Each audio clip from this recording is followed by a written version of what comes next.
I recall the first 5 to 6 years of the Obama regime and how day after day, week after week, and year after year, the fake news industrial complex reported that Barack Hussein Obama was doing his best to correct all the terrible economic news of the Bush years. I remember how after 4 years, Obama lamented not having fixed the economy yet, after promising not to seek a second term if the country was still in poor shape, and then ran for re-election. Why? Because there was still a lot of work to be done. The FNIC propped up his administration's failings for the entire 8 long years of this excruciatingly annoying process of America in a slow death spiral. We heard about Bush's terrible economy almost as much as we're hearing about Trump's approval ratings hitting an all-time low. Oh, yeah, FNIC, don't think we didn't notice that you're putting up that headline weekly.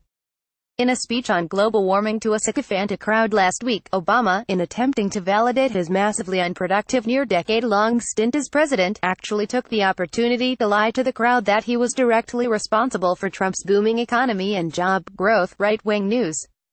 Well, this just figures.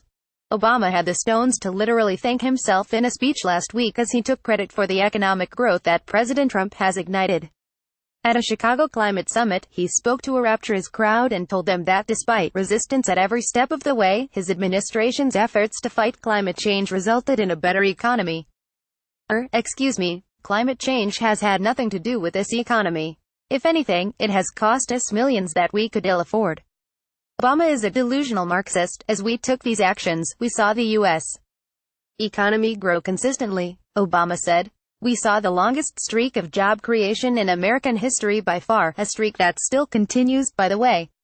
He then had the nerve to add, thanks Obama, excuse me while I vomit.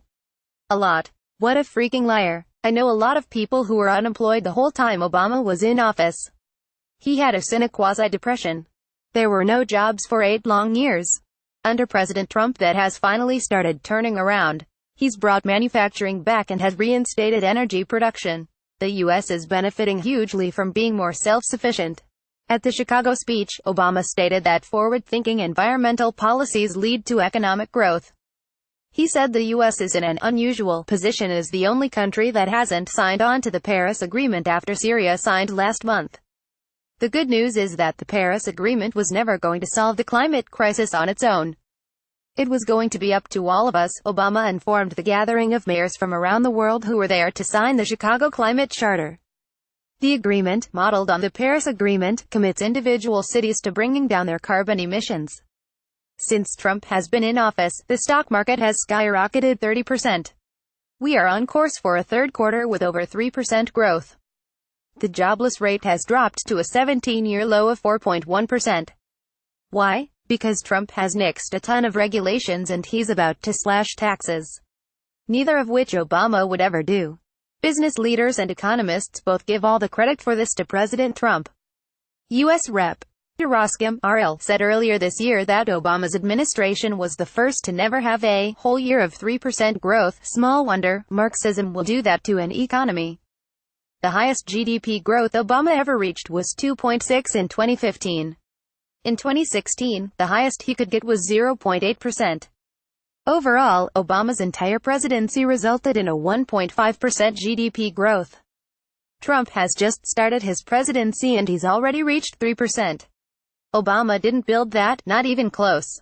Job creation under both Democrat President Bill Clinton and Republican Ronald Reagan was by far larger than the gains made under Obama. What is truly amazing about all of this is that the same man who years ago assured us that he and all the King's men were completely dumbfounded as to how to fix the economy, that it was so much worse than anyone was aware, is now attempting to convince us that he planned the American economy out in such detail that at precisely the 9-year mark after his anointing, the economy would suddenly blossom forth into this rose of magnificence, unseen since the Reagan years. Do you believe that? If you can accept that Obama and his advisors were so eminently wise that they could orchestrate such an amazing comeback that would occur exactly in the 9th year, the question then becomes, why didn't he just formulate this amazing feat in his first year? Oh, right. Because only Donald Trump can do that, apparently. Source, Right-Wing News. Barack Obama, Chicago, Donald Trump, Economy, Speech.